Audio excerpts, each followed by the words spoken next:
Hola, muy buenos días a todos y a todas. Es un placer estar aquí presentando este acto, el aniversario, el 45 aniversario de la Constitución española, que será mañana. Hoy vamos a estar charlando de manera distendida, de manera amable, sobre el primer artículo de la Constitución. Vamos a atender algunas de las palabras importantes que determinan al final nuestra Constitución, lo que es nuestro país, que amparan libertades, que amparan derechos y que de alguna forma nos definen. Para eso, para mí es un auténtico honor estar aquí invitado en el Instituto Cervantes. Muchísimas gracias a Luis García Montero, que es el director de esta casa. Muchísimas gracias también a Daniel Inarti, muchas gracias a Cristina Monge y, por supuesto, a la presidenta del Congreso de los Diputados, Francina Armengol, por estar aquí. Es importante hablar sobre este asunto. Son 45 años de aniversario de la Constitución, pero la historia del constitucionalismo español es larga, es antigua y además es uno de los orgullos más profundos, creo yo, que tiene nuestro país, que tiene nuestra democracia. Siempre que se habla de la fundación de España, en muchas ocasiones nos retrotraemos a tiempos pasados, vetustos, muy antiguos. Parece que tenemos que hablar de el Cid Campeador o de Covadonga prácticamente para situar el inicio de nuestro país, de nuestra nación, de nuestra patria. Pero realmente el inicio de una nación, que al fin y al cabo son sus personas, que tiene que ver con la soberanía popular, que también soberanía nacional, que también hablaremos de ello. El símbolo primero de la nación son sus personas, y en el momento en el que las personas, que los españoles, empiezan a estar en el centro de la vida política, fue cuando un diputado asturiano en las Cortes de Cádiz en 1812 apareció en el balcón y dijo aquello de: españoles, ya tenéis patria. A partir de entonces los españoles empezamos a tener patria, empezamos a tener algo que no era simplemente fue el diputado Argüelles. Y en aquel momento se desprivatizó de alguna manera un país que hasta entonces simplemente había sido una corte. A partir de entonces la historia del constitucionalismo ha sido larga, ha sido bonita y nos ha llevado a este momento en el que, con toda la historia pasada que tenemos tras nuestras espaldas, podemos empezar a hablar incluso de lo que nos espera en el futuro, que espero que sea mucho mejor. Entonces, tras esta introducción, le doy la palabra a Luis García Montero. Dar las gracias a la presidenta del Parlamento y dar las gracias a los que participáis y estáis en la organización de este desayuno. Para el Instituto Cervantes es un honor que el día antes de la Constitución podamos desayunar para tomarnos en serio las palabras, porque nos definimos en la vida a través de las palabras. Hace poco el Centro Internacional del Español de la Universidad de Salamanca ha hecho un proyecto y una exposición sobre las palabras de la transición, palabras y política, y el análisis que se hacen recogiendo declaraciones de la época, lo que decía Santiago Carrillo, Peces Barba, Fraga Iribarne, Martín Villa, de palabras como libertad, como igualdad, como democracia, como apertura, como ruptura, como reforma, estaban definiendo una atmósfera que afortunadamente se concretó en palabras que acompañaron una declaración de derecho de Estado social y democrático, ¿no? Y en ese sentido uno ve de qué manera la historia cabe en las palabras, y lo que nos jugamos al hablar de libertad como la ley del más fuerte o sálvese quien pueda, o libertad como la constitución de un marco que permita convivir de acuerdo con la propia conciencia en condiciones de justicia, de igualdad y de pluralismo político. En las palabras caben muchas cosas y por eso son nuestros diamantes. Si la película que adaptó la famosa novela de Truman Capote se llamaba Desayuno con diamantes, para el Cervantes es un honor poder desayunar con la presidenta del Parlamento, porque para nosotros nuestros diamantes son las palabras. Qué bonito.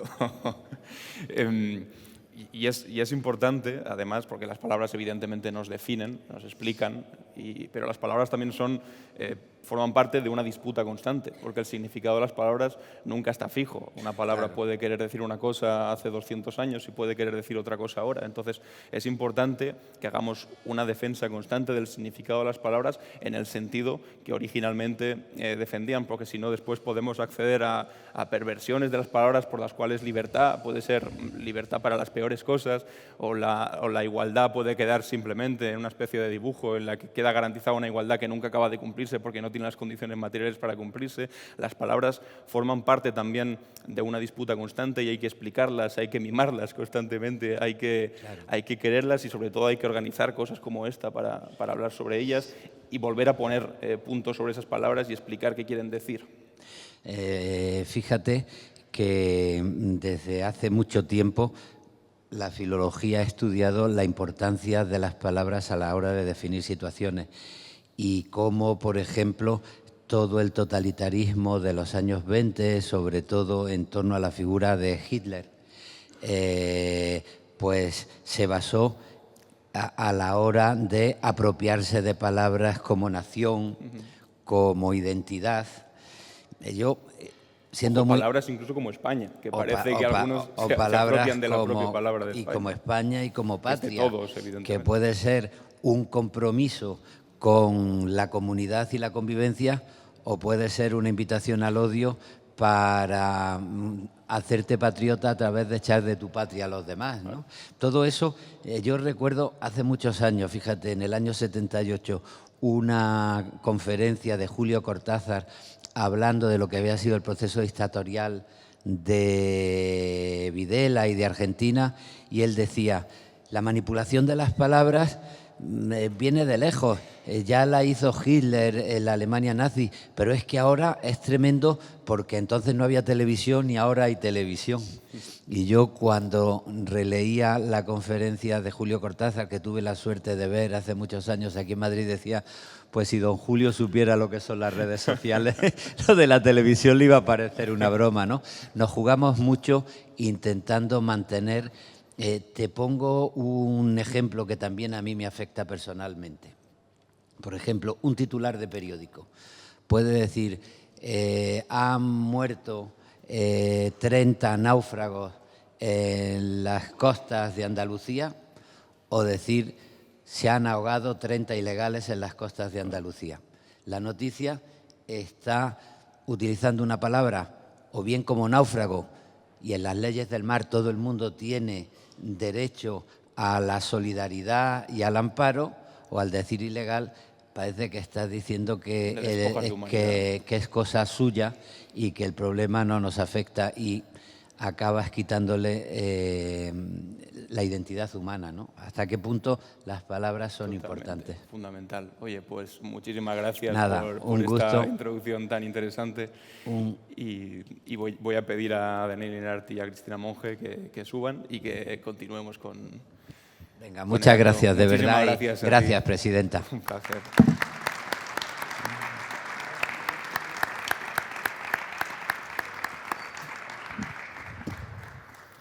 Bueno, pues vamos a continuar. Aquí yo espero que os sigo mucho, os conozco mucho, sé que merece la pena todas y cada una de las palabras que utilizáis, que vosotros las utilizáis pensando mucho en el significado de cada una de las palabras y es precisamente lo que vais a hacer aquí. Es hablar sobre dos conceptos, sobre dos palabras que aparecen en el primer artículo. Vamos a hablar sobre pluralismo y vamos a hablar sobre el Estado brevemente y después discutiremos sobre los puntos que hayáis puesto encima de la mesa. Así que es todo vuestro. Empieza Daniel con el primer concepto, ¿no? Muy bien. Bueno, buenos días a todos. Bon dia a tothom. Egunon. El concepto Estado es el primero que aparece en la Constitución española de 1978. Quienes lo emplearon seguramente no podían entonces adivinar que se referían a una realidad en plena transformación.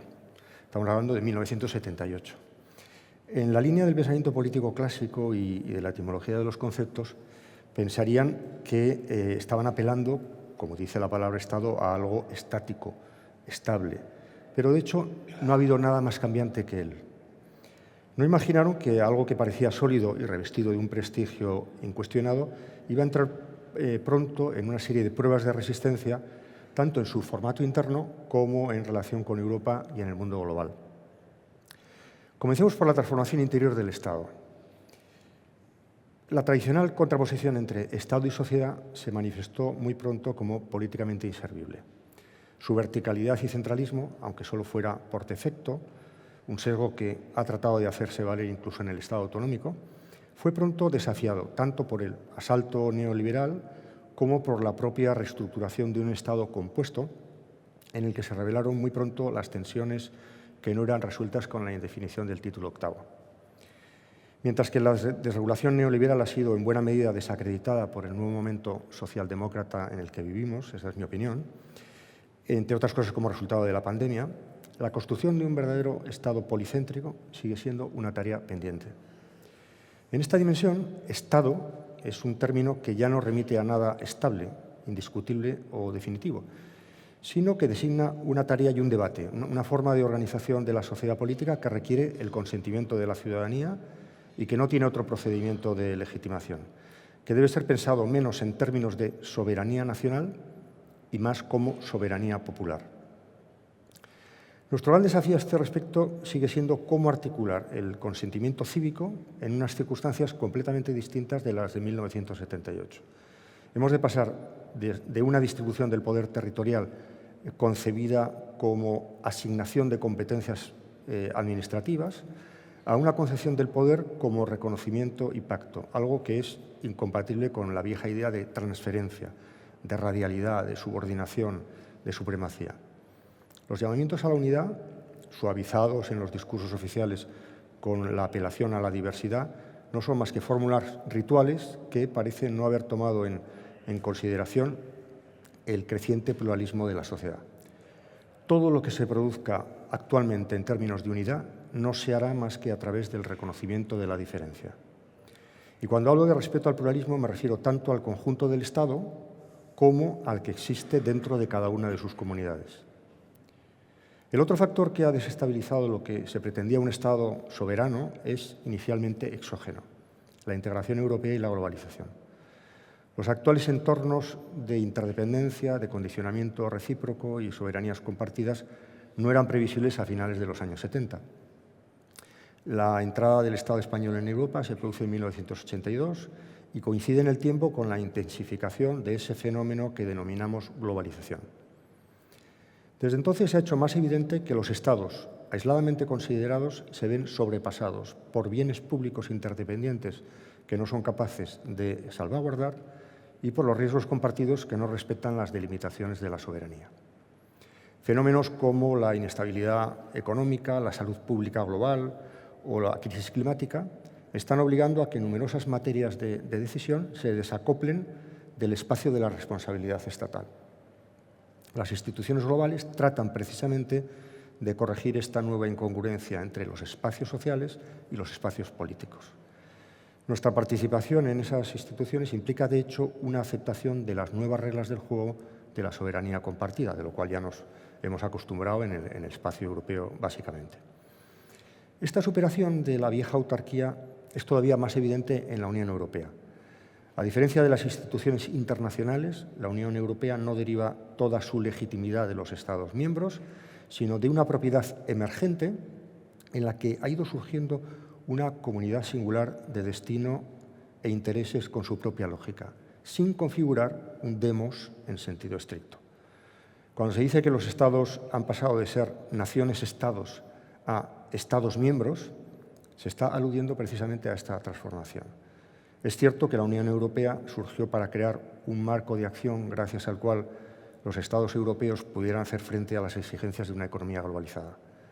La Unión proporcionaría lo que los Estados ya no podían asegurar y de este modo salvaría a los Estados. Pero esta salvación no ha podido hacerse más que modificando radicalmente el cuadro definido por los Estados, que han dejado de ser actores plenamente soberanos. Concluyo, estas nuevas realidades nos están exigiendo tanto una reforma constitucional como, sobre todo, un cambio conceptual. Tenemos que pensar de otra manera cosas que, de hecho, funcionan ya de otra manera y dotarles de una nueva legitimidad acorde con el funcionamiento real. Mi conclusión sería: el estado de la Constitución debe parecerse lo más posible al estado de la realidad.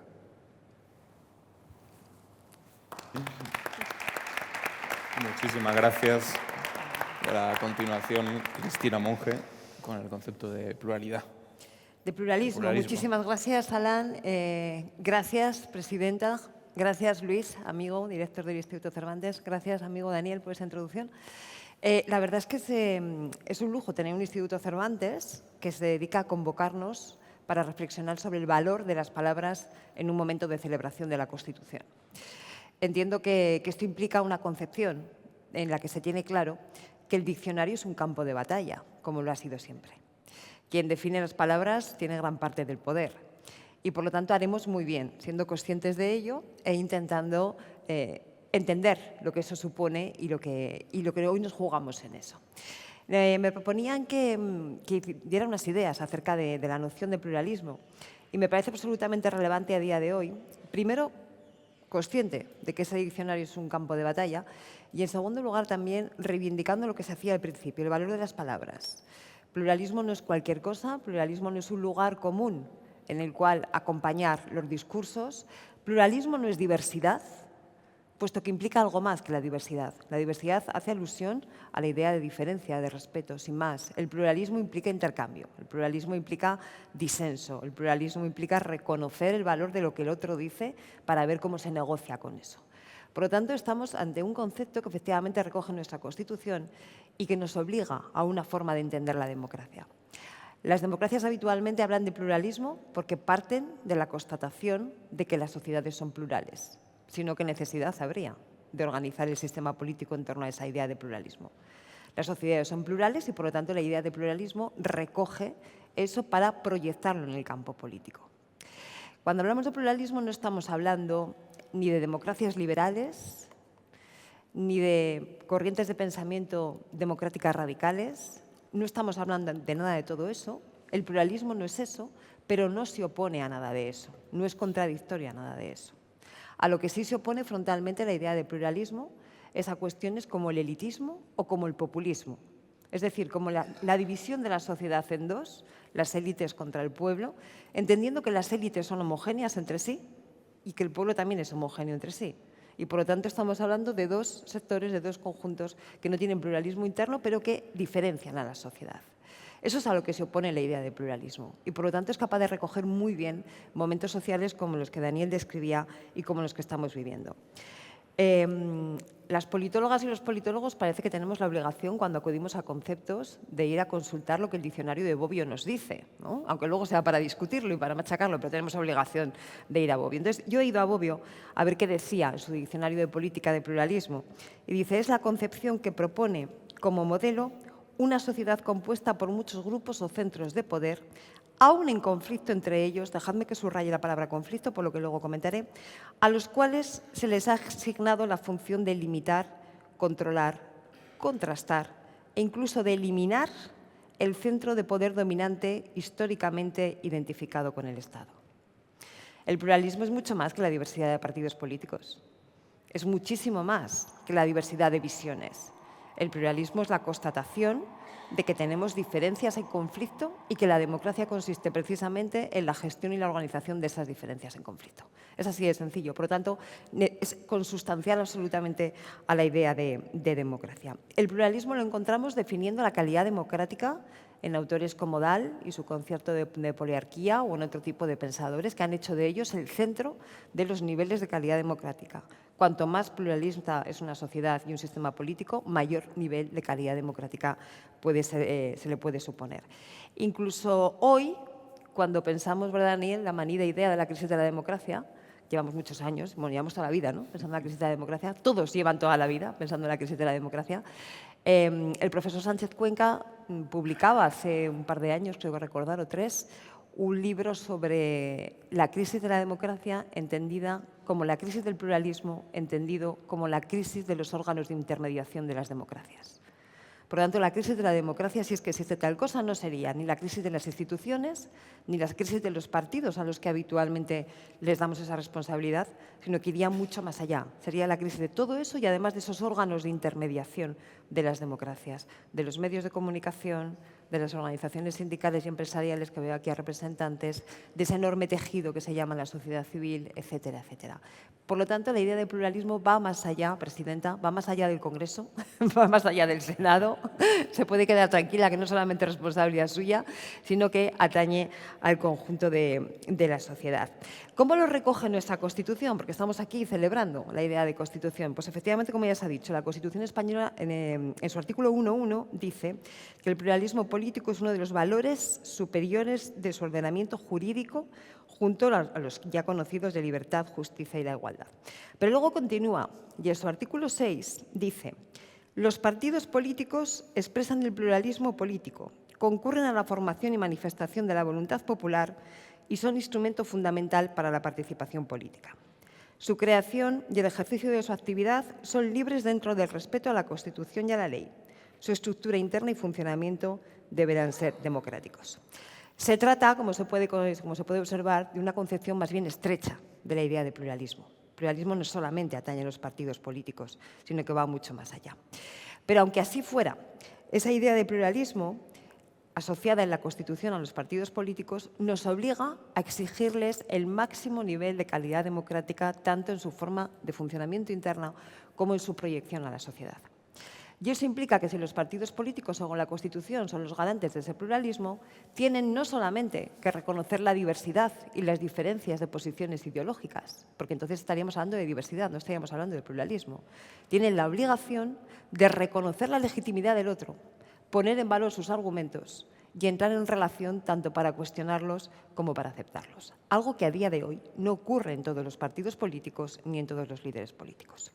La idea de pluralismo, por lo tanto, nos remite a un concepto que yo creo que a día de hoy es importante que reivindiquemos, me consta además que lo solemos hacer los dos, que es la idea de disenso, que es la idea de discusión, que es la idea de debate, que es la idea de conflicto desde el punto de vista intelectual o desde el punto de vista del discurso y del diálogo.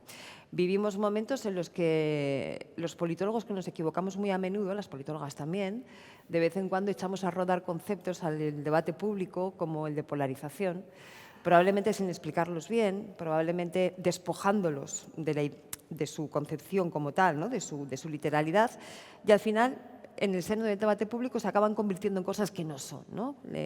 Hablamos ahora mismo de polarización cuando en realidad lo hacemos de una manera similar a como podríamos hablar de crispación o de extremismo. No son lo mismo, pero es igual, hoy no venimos aquí a hablar de polarización. Lo que pasa es que lo que eso nos ha hecho ha sido de repente sacralizar la idea de consenso, elevar el consenso y el acuerdo al máximo nivel de calidad democrática, cuando en realidad las democracias se construyen sobre los disensos y los desacuerdos, y no son más que la forma de gestionarlas. Por lo tanto, yo creo que el pluralismo es uno de esos elementos, no solamente que están definidos en nuestra Constitución, sino que nos constituyen como democracias. Gracias.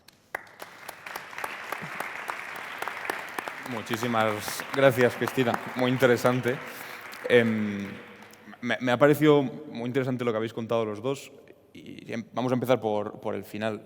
La cuestión del conflicto realmente como fundamento de toda democracia, que a veces intentamos mirar a otro lado y decir, no, solamente estamos interesados en el consenso, en ponernos todos de acuerdo, vale, pero para ponerse de acuerdo previamente tiene que haber un desacuerdo, y eso es la raíz del Estado democrático, también de la Constitución, poner límites, decir hasta dónde podemos acordar, abrir espacios en los que la pluralidad de un país pueda estar representado, pueda discutir y finalmente llegar a esos consensos, pero los consensos son la parte final. No podemos evitar reconocer el principio, que es ese disenso, ese conflicto. Pero esto, y conectando con lo que decía Daniel, evidentemente, claro, estamos hablando sobre un artículo de una Constitución que, a pesar de que su vigencia es absoluta hoy en día y nos sirve todavía como un marco fundamental para discutir sobre nuestro día a día, pues ya tiene 45 años y que nuestras sociedades de hace 45 años pues, se parecen a las de hoy en cierto sentido, pero en otros son completamente distintas. Respecto a la pluralidad de opiniones o divergencia o incluso la representación de grupos distintos dentro de nuestra sociedad, se ha multiplicado de una manera espectacular. porque, por ejemplo, con la venida de las redes sociales y la socialización política y social que hacen muchas de las nuevas generaciones que ahora están accediendo a la discusión del día a día en nuestro país, se empiezan a hacer simplemente a través de redes sociales. Es decir, antes, para llegar a tener una opinión, por ejemplo, todo el mundo veía la misma cadena de televisión o los mismos 4 o 5 noticiarios, leía los mismos 4 o 5 periódicos y de alguna manera sí que había, voy a repetir, consenso en cuáles eran los temas importantes, de qué cosas se discutía hoy. Sin embargo, estamos empezando a entrar, y todavía nos queda mucho por ver, porque las cosas se van a acelerar bastante en la próxima década con la venida de la inteligencia artificial, etcétera, pero estamos empezando a entrar en un momento en el que las identidades, la forma de expresarse dentro de un país, de los distintos grupos que componen el país,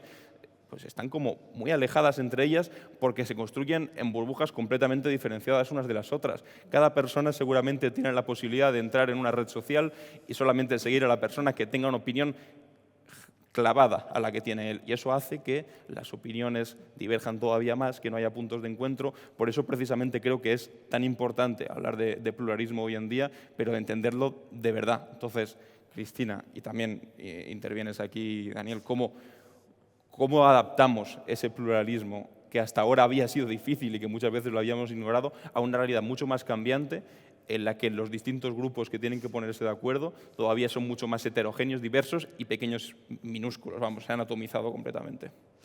Bueno, yo creo que eso que es algo de lo que venimos hablando mucho en los últimos tiempos, efectivamente es como dices, aunque no por eso hay que dejar de recordar que el ser humano siempre hemos tenido tendencia a juntarnos con los iguales, ¿no? Y por lo tanto, las redes sociales o el ámbito de comunicación digital ha podido exacerbar eso, pero en cierta medida no lo ha traído nuevo, probablemente lo ha profundizado, pero no es nuevo.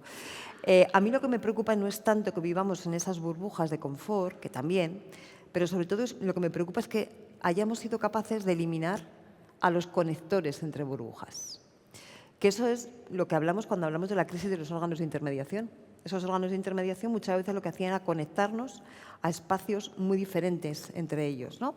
Pero si de repente dejamos de confiar en ellos, si de repente dejamos de darles credibilidad, de otorgarles ese valor, nos quedamos sin conectores entre burbuja. Y eso es una de las responsabilidades que probablemente hoy mayor atención reclaman las democracias. Y, por cierto, no suele ser esto función de los partidos políticos. A los partidos políticos hay que exigirles muchas cosas, pero aquello en lo que tienen competencia razón de ser, no más. Porque a veces también nos pasamos pidiéndoles. Esto no es un campo de juego de los partidos políticos, suele ser más un campo de juego que llama a la sociedad civil, que llama a los medios de comunicación, que llama a las organizaciones civil organizada, que llama a los sindicatos, que llama a las organizaciones empresariales, que llama a círculos intelectuales, a círculos académicos, que sin embargo no estamos cumpliendo este tipo de funciones. Bueno, yo creo que en el año 78, cuando se hablaba de diversidad, se pensaba en una cosa completamente distinta de lo que pensamos hoy. Se pensaba entre misa de 6 y de 8, con cebolla o sin cebolla, la 1 o la 2, más o menos, ¿no? Hoy es un pluralismo, una diversidad respetable, ¿no?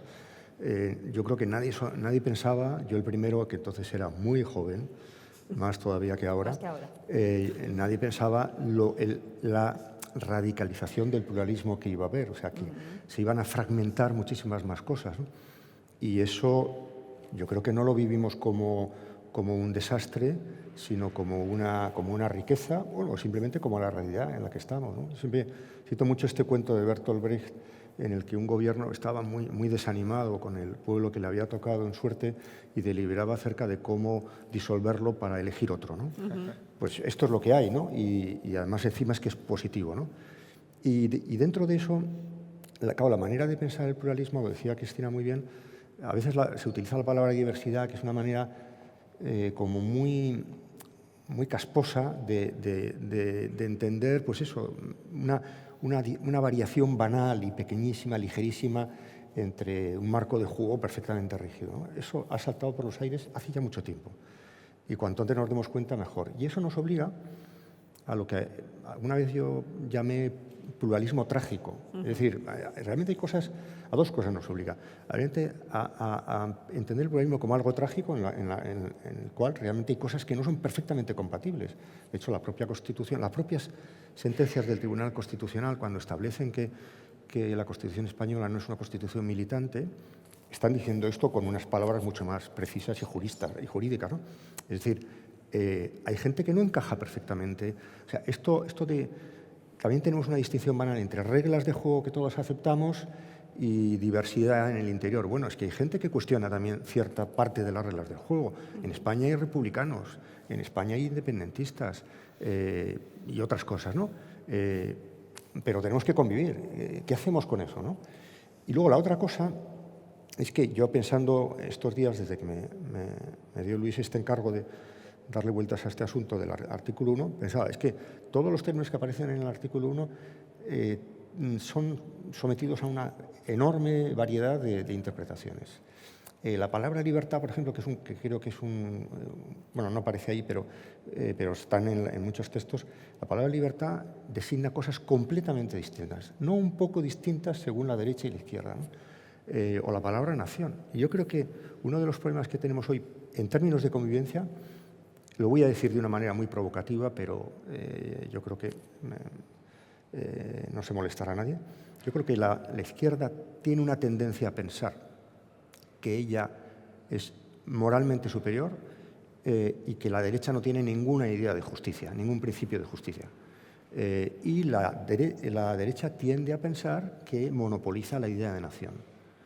Yo creo que tanto derecha e izquierda tiene una idea de nación muy diferente y tanto derecha e izquierda tiene una idea de justicia muy diferente. Yo tengo mis preferencias, que no las voy a decir aquí, porque todo el mundo las sabe, y además no tiene ningún interés lo que yo piense. Pero mientras sigamos pensando que yo tengo el monopolio de la nación y el otro, que piensa la nación de una manera peculiar y que no me gusta, no es nacional, o mientras yo siga pensando que solo yo tengo una idea de justicia y en el fondo la idea derechista de meritocracia es despreciable, mientras tengamos ese marco mental, la convivencia será muy difícil. Es muy interesante esto que dices porque, al fin y al cabo, o sea, evidentemente el monopolio de los conceptos y que solamente uno lo puedan tener y despojar al resto de ello es un gran problema. Pero tal vez para solucionar o para ponernos por encima del evidente reto que es la gran pluralidad de nuestra sociedad, lo que se necesita en muchas ocasiones es un relato compartido, pero es un relato al fin y al cabo, que no es una cuestión jurídica ni una cuestión que se pueda escribir, sino que es una cosa casi de sentimiento, de pertenecer a una misma cosa, que eso al fin y al cabo tiene que ver mucho con el relato nacional, que es este país, quiénes somos, a dónde vamos, de dónde venimos sobre todo. Y tenías toda la razón del mundo cuando decías que esto está pues, completamente determinado por las interpretaciones que se pueden hacer. Fijaos si la cosa es paradójica. Antes hablábamos del siglo XIX, cuando empieza el constitucionalismo español. En 1812, cuando se aprueba la Constitución, nuestra primera Constitución, la Constitución de Cádiz, aquellos que decían «muera la nación», eran los que estaban asociados al antiguo régimen y a la monarquía absolutista, porque en aquel momento la nación representaba pues, a los liberales, que en aquel momento eran, se podría decir, los progresistas. Sin embargo, después la nación acabó, parece ser, completamente enfrentada a esas mismas posiciones que en principio empezaron representando los liberales, que eran los progresistas. Entonces, es fundamental en estos tiempos, creo yo, darnos un relato común, un relato en el que se pueda compartir, en el que nos podamos sentir parte de una misma cosa, justo cuando estamos tan fragmentados. Pero por volver al asunto del Estado, que también hay que discutirlo, yo creo que es interesante también, una vez más, comparar lo que era un Estado en 1978 y lo que es un Estado en 2023, que no tiene nada que ver. Es paradójico, pero los Estados han aumentado muchísimo su poder, tienen cuotas de poder mucho más grandes de las que tenían antes y son capaces de intervenir de maneras que antes ni siquiera nos imaginamos, pero al mismo tiempo, en otros aspectos, tienen muchísima menos capacidad de intervención y tienen que compartirla pues, con entes supranacionales como la Unión Europea, tienen que compartirla incluso con empresas privadas que también tienen un grandísimo poder. Y volvemos a las redes sociales, empresas tecnológicas gigantescas que trascienden lo estatal, de ningún Estado, no están asociadas a ningún Estado, pero que al mismo tiempo los pueden determinar al 100%. Pero ahí me parece interesante reivindicar la parte del Estado asociada con la defensa de los más débiles, porque parece que el Estado es una cosa como grande que se nos impone, pero al fin y al cabo el Estado es la garantía de aquellos que no tienen poder de poder defenderse de alguna manera, porque aquellos que tienen mucho dinero, que tienen conexiones, que no tienen la necesidad de que haya detrás un Estado de Derecho que les ampare, que les garantice, que tienen la capacidad de existir, el derecho a existir y que tienen unos derechos asociados con la libertad, con la igualdad, es decir, que les garantiza una existencia, es algo que no se repite mucho, que no somos demasiado conscientes, pero sin la cual las personas más humildes de la sociedad no podrían existir y son las que más necesitan de ese Estado, paradójicamente, aunque muchas veces parezca que es algo que se les impone, ¿no creéis? Sí, lo que pasa es que aquí una de las grandes distinciones que hay, hablamos de fragmentación, de conflicto y tal, es entre dos grupos sociales. Aquel grupo social al que no le va demasiado mal si lo público no funciona demasiado bien, es más, que preferiría incluso pagar menos impuestos para no sostener todo ese aparato costoso, y personas cuya única esperanza es que lo público vaya bien. Yo creo que hablamos de distinciones, de fracturas, de brechas. Yo creo que esta es la brecha fundamental, la de aquellos para lo cual lo común representa más bien una carga que un espacio protector, y aquellos para lo cual eso es exactamente lo contrario, ¿no? Al Estado lo hemos matado muchas veces, hemos llegado a veces incluso a enterrarlo, ya resucitado con más fuerza que nunca, ¿no? ¿Os acordáis cuando decíamos aquello de que el Estado era demasiado grande para lo pequeño, demasiado pequeño para lo grande? Todas estas cosas que hemos repetido todos como máquinas, y sin embargo cada vez que lo hemos matado y lo hemos enterrado ha resurgido con mucha más fuerza. Incluso para aquellos que piensan que no les va demasiado mal con un Estado más pequeño, pagando menos impuestos, cuando luego te pones a estudiar actividad legislativa de Estados Unidos en la época más neoliberal, uno de los mayores momentos de su historia. Porque para que esos fenómenos neoliberales funcionen, y funcionen bien, tiene que haber mucha regulación detrás. Aunque sea una regulación para decir que no se regula, aunque sea una regulación para decir que cada uno campea a sus anchas, pero eso implica muchísima regulación detrás. Los libres mercados, que son como la gran metáfora, ¿no?, de ese neoliberalismo, necesitan muchísima regulación detrás. Otra cosa es que no se regula para los que menos tienen, efectivamente, sino que se regula para otros, pero también se regula. Por no hablar, por supuesto, de la potencia externa. Incluso en los momentos de los estados neoliberales más neoliberales, la potencia en gasto militar o la potencia en gasto en seguridad interior, represión, ha sido tremenda también. Entonces, efectivamente, nos tienden a hacer creer eso, pero luego en realidad el Estado sigue siendo necesario incluso para quienes piensan que no necesitan esa protección, ¿no? Lo llamativo de estos tiempos probablemente sea que aquellos que más dependen, como decía Daniel, de esa protección, la palabra protección a mí me gusta debatirla, ¿no?, pero bueno, que más necesitan de esa acción del Estado, incluso para esos en ocasiones no solamente no lo consideran, sino que lo niegan. Eso es lo que me parece a mí preocupante de estos tiempos. Se ha extendido una suerte de alfombra, ¿no?, sobre la que se esconde todo, bajo ese mantra famoso del todos son iguales, de alguna forma, desprecio absoluto por lo que supone la política, los políticos, lo público, lo común, que en algún momento llega incluso a calar en aquellos que más necesitan de la acción del Estado. Entonces, si algo caracteriza los temas que nos preocupan hoy, yo creo que tendrían que ir por ahí. Desde luego. Oye, pues muchísimas gracias a Daniel y a Cristina por estas reflexiones. Ha sido muy interesante. Ojalá tuviésemos más rato para seguir. Un gusto. Pero hasta aquí. Muchísimas gracias. Gracias. Ahora voy a pedir a la presidenta del Congreso de los Diputados, Francina Armengol, que suba.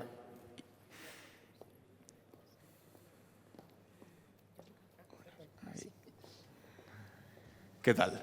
Bien. ¿Qué te ha parecido interesante la charla? Sí, bueno, primero de todo quiero dar las gracias al Instituto Cervantes, a Luis y a todos vosotros por hacer posible, sin duda, esta charla es absolutamente interesante. Ahora que estamos a un día de poder hacer este aniversario de los 45 años de la Constitución Española, poder disfrutar de las palabras de Cristina, de Daniel, de las tuyas, Alan, para ver un poco la fuerza de las palabras, ¿no? Yo siempre he pensado que el poder de las palabras es inmenso y tenemos que utilizarlo lo mejor posible, ¿no? Y distorsionar una palabra y hacer ver que su significado no es tal y eso lanzarlo continuamente tiene peligros fuertes. Porque inmensa la responsabilidad también de gestionar las palabras, que es tu trabajo ahora realmente, gestionar las palabras en la sede de la Soberanía Nacional, que es un trabajo, bueno, que no es poca cosa, es que la diversidad esta la que hablábamos, de la pluralidad de nuestro país representada en los diputados que representan a los españoles y que semana tras semana expresan sus voluntades en el Congreso de los Diputados, y a veces pues bueno, vemos que los debates se encienden, que las reacciones pues son a veces furibundas, pero que al mismo tiempo también forman parte del desarrollo normal de una democracia, pero siempre sabiéndole poner límites y sabiendo en el sitio en el que estáis. ¿Cómo afrontas esa gran responsabilidad, que es una gran responsabilidad de ser la moderadora de todas esas palabras, que no son palabras cualquiera, que son palabras cargadas de la legitimidad que les otorga a los ciudadanos a través de las urnas, a los distintos diputados? A ver, yo he reflexionado este tiempo que llevo poco, desde el 17 de agosto aquí, he ido... Sí, han pasado cosas, sí, algunas muy hermosas. A ver, he reflexionado un poco sobre esa cuestión, ¿no? Y sin duda el papel de la presidencia del Congreso de los Diputados es importante en cualquier debate, pero yo, primera cosa que tengo clara es que el moderador no tiene que ser el protagonista de nada, que la libertad de expresión existe y que ese valor hay que garantizarlo por parte de los diputados y diputadas, por tanto cada uno tiene que expresar su posición, aunque sea absolutamente antagónica de lo que yo pueda pensar o reflexionar, sin duda. Y todo eso se puede hacer luego, al final, llegando a un acuerdo o no llegando a un acuerdo, porque yo estoy muy de acuerdo con lo que se planteaba, valga la redundancia, que los disensos existen y menos mal que no todos pensamos lo mismo, porque si no también sería un país absolutamente muy aburrido y fuera de toda la realidad posible.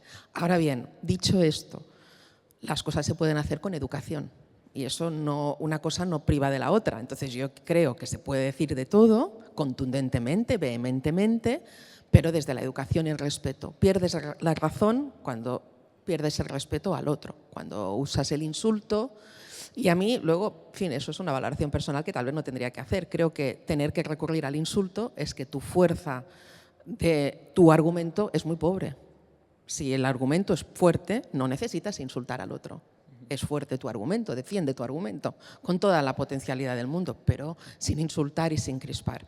Porque, y eso a mí me parece, es otra de las cuestiones que he reflexionado mucho, es el tema de la imagen que trasladamos desde el Congreso de los Diputados. Si decimos, y es así, que el Congreso, y es otra de las palabras que se ha movido mucho, ¿no? Somos la sede de la soberanía nacional, que eso se está confundiendo mucho, como solo se refiere a la soberanía nacional como la unidad de España. A mí me parece que no tiene nada que ver una cosa exactamente con la otra, sino que es donde reside la soberanía del pueblo y tendremos que entender que cada uno de nosotros, diputadas y diputados, representamos al pueblo, a los ciudadanos.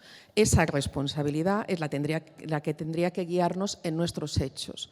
Entonces, si tú representas al pueblo, ¿cómo le vas a ejemplificar que esa es su forma de comportarse? Yo pienso mucho, no sé, los que hemos tenido o educamos hijos, piensas mucho, o sea, yo a mis hijos no les puedo decir que ese sea su forma su ejemplo, su forma de verse, ¿no? El comportarse desde la falta de respeto, ¿no? Por tanto, hay esa parte ejemplificante por parte de los diputados y diputadas que creo que es importante y que no tenemos que olvidar, y luego tendríamos que darle una vuelta más. No puede ser que la soberanía de un pueblo solo resida en votar cada 4 años y, por tanto, a partir de ahí fiarte absolutamente de lo que tus diputados y tus diputadas te representen perfectamente. Bueno, pues eso a veces también no pasa. Hay que casar muy bien que el diputado o diputada esté constantemente involucrado en lo que pasa en la sociedad, que sea capaz de escuchar, que sea capaz de pactar, que lleve al Parlamento no solo sus posiciones, sino posiciones mucho más complejas, que seamos capaces, y esa ya va responsabilidad mía, de abrir las instituciones para que la gente participe directamente de ellas y, por tanto, pedir más opiniones independientemente de la votación, que es fundamental, pero que todos sabemos que ahí tenemos riesgos porque hay mucha gente que no participa en las elecciones, tenemos un grado de abstención muy importante y todo eso tiene que ver en que si somos capaces de que la institución te represente o no. Una de las cuestiones que hemos trabajado estos meses y que ha sido intensa, y para mí un orgullo enorme, por ejemplo, que es que en el Congreso hable las lenguas que se hablan en España, eso también involucra a que la gente sienta que esa institución está más cerca de ellos, le representa mejor porque habla como ellos, no solo en la forma, sino también en el fondo y lo que significa eso respecto al pluralismo y al Estado plural que es España, que es esa España real, ¿no? Por tanto, en todo eso tenemos que ir trabajando y hacerlo desde el máximo respeto a todas las posiciones. Sí, es muy interesante esto. Realmente es introducir la España que ya existe ahí fuera, dentro del Congreso de los Diputados, que no sea sea una realidad inalterable, que mientras España evoluciona por fuera en el Congreso todo sigue inmutable como si no hubiese pasado el tiempo. Por eso me llamó mucho la atención el problema que hubo, que siempre, supongo que lo viviréis mucho y durante los próximos 4 años va a ser bastante habitual, pero la gran escenificación de un gran problema que al fin y al cabo se acaba diluyendo y que no acaba siendo mayor cosa seguramente cuando termine esta legislatura. El problema de que se hablen las lenguas cooficiales dentro del Congreso de los Diputados, pues no será el gran problema que pareció al principio, que iba a ser una torre de Babel, que iba a ser una cosa tremenda. Pero tienes mucha razón cuando dices que los diputados tienen que ser ejemplares, tienen que dar ejemplo con su forma de hablar, con la forma de intervenir en la arena pública, porque al fin y al cabo, si un diputado, si un representante de la soberanía nacional hace determinada cosa en el Congreso de los Diputados, es muy sencillo que quien está fuera y ve que su representante hace eso, si en el Congreso de los Diputados se ve determinada cosa, es muy sencillo que también se vea en la calle. Si en el Congreso de los Diputados se ve deslegitimación de las instituciones o que se ponga en duda las cuestiones más básicas de la convivencia dentro de nuestro país, es mucho más sencillo que eso tenga una traducción directa en las calles. Y eso es muy preocupante. Pero por ir a una parte más amable, volvamos al Estado. Hemos estado hablando bastante del Estado. Se habla también del Estado muchas veces como algo feo, grande, que es difícil de entrar, que es opaco, pero al mismo tiempo el Congreso de los Diputados es una representación perfecta de lo que es el Estado, de su parte más amable tal vez, la parte en la que prima la palabra, en la que discuten los distintos, y tú tienes esta oportunidad de ser la presidenta de un apartado del Estado en un momento en el que el Estado pues tiene ese halo en el que la gente no se fía demasiado de él, pero tienes la oportunidad de ser representante de una parte, de la parte más amable tal vez del Estado. ¿No crees que hay que hacer una especie de reivindicación del Estado como algo amable, como algo en lo que la gente cabe, en el que las puertas tienen que estar abiertas? ¿Y no crees también que la parte más sencilla donde empezar a hacer eso y que después se llegue al resto de partes del Estado es desde el Congreso de los Diputados, desde el Poder Legislativo? Sí, yo creo que hoy en las reflexiones que hacían tanto Daniel como Cristina, creo que lo han explicado muy bien. Yo, para mí, como muy fácil, ¿no? El Estado es la forma que nos hemos dado para organizarnos, ¿no? Desde nuestras propias normas y desde nuestra propia forma de convivencia. Y reflexionando hoy sobre el artículo 1 de la Constitución española, que además España nos dice claramente que es un Estado social, democrático y de derecho, eso quiere decir que todos nos sometemos sin duda a las leyes, que las compartamos o no, pero que nos sometemos a ellas, evidentemente, y que las leyes no son inmutables. Luego tenemos el derecho todos de poder decir, bueno, esa ley hay que modificarla y hay que evolucionar hacia otra cosa. Esa cosa de decir, no, hay cosas que son inmutables, la Constitución es inmutable, no lo es. La propia Constitución dice que ella puede ser reformada y, por tanto, bueno, hay cuestiones que me parecen obvias, ¿no? Como, en fin, yo, que soy mucho mayor que tú, no voté la Constitución española porque no tenía la edad. Pues, en fin, hay toda una generación de gente pues, que vive ahora, en este momento actual, que quiere debatir sobre el futuro que quiere, y es lógico y es normal. Por tanto, en fin, yo soy de las que pienso que nada es inmutable, que todo puede avanzar y todo puede mejorar, y tenemos que, como pueblo, como sociedad, darnos las reglas para poder mejorar, sin duda, nuestras condiciones. Obviamente, en aquel momento la Constitución pues, no hablaba de derechos que ahora para nosotros son básicos, como nuestros derechos de nuestras bases de datos, que ahora es algo tremendo, que es el mayor poder que hay, esos no son nuestros propios datos. Bueno, todas esas cuestiones que me parecen lógicas, que creo que nos pondríamos de acuerdo todos y todas, se ven a veces tajantemente paradas por una realidad que es, bueno, esto es así y, en fin, parece que hay cuestiones que si las cuestionas o si públicamente dices algo, parece que, en fin, que es como ir en contra de todo el statu quo existente. Bueno, pues nuestro Estado nos permite y nos permitió hace 45 años, y yo siempre lo he puesto mucho en valor, poder llegar a un acuerdo después de una situación terrible, porque veníamos de una dictadura, por tanto veníamos del peor momento que ha vivido España, de 40 años terribles. Hubo gente que fue capaz de ponerse de acuerdo en poner unas bases mínimas, que es verdad que al final han sido muy flexibles, nos han permitido desarrollar, y la Constitución actual, tal y como está, sin esa reforma que yo explicaba, que también es legítima y que es muy defendible, pero actualmente con la que tenemos podemos desarrollar muchas cosas. cosas. Y de ella han venido muchas leyes diferentes, todas ellas basadas en los principios de ese Estado social, democrático y de derecho, ¿no? Y por tanto, como nos hemos dado esa base, pues podemos seguir avanzando. Y el Estado te permite, sin duda, y yo lo entiendo así, un Estado social, democrático y de derecho tiene que permitir que la gente es la que manda, eso es la democracia, y por tanto el pueblo es el que manda, el pueblo es el que tiene el poder soberano. Vemos cómo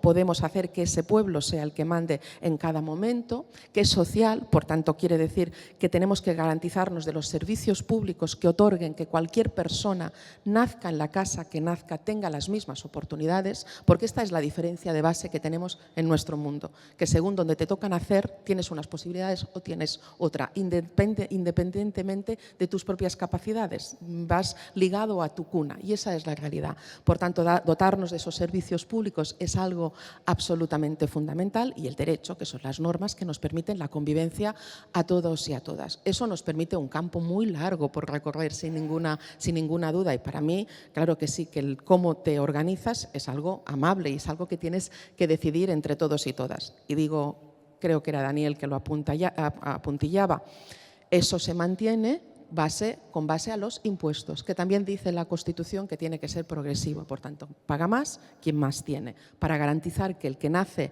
en una casa con mayores dificultades tenga las mismas oportunidades que la otra persona. Y eso es lo que también tendríamos que garantizar. Eso legitima al Estado también, porque hablamos mucho de las palabras, pero las palabras no solamente hay una disputa en torno a su significado, sino también hay que garantizarlas. Y se garantiza con cuestiones materiales. Tú no puedes ser libre si no tienes la capacidad de pagar tu vivienda, tener un techo sobre tu cabeza o poder tener una sanidad pública que te atienda si estás malo. Pero ya estamos fuera de tiempo, nos encantaría seguir discutiendo sobre estos asuntos tan interesantes. Cerramos de aquí el acto del 45 aniversario de la Constitución y te dejo pues, el último turno de palabra para cerrar. No, simplemente mi último turno es para decir gracias de nuevo. Ahora decías una palabra que es maravillosa, que es la libertad, ¿no?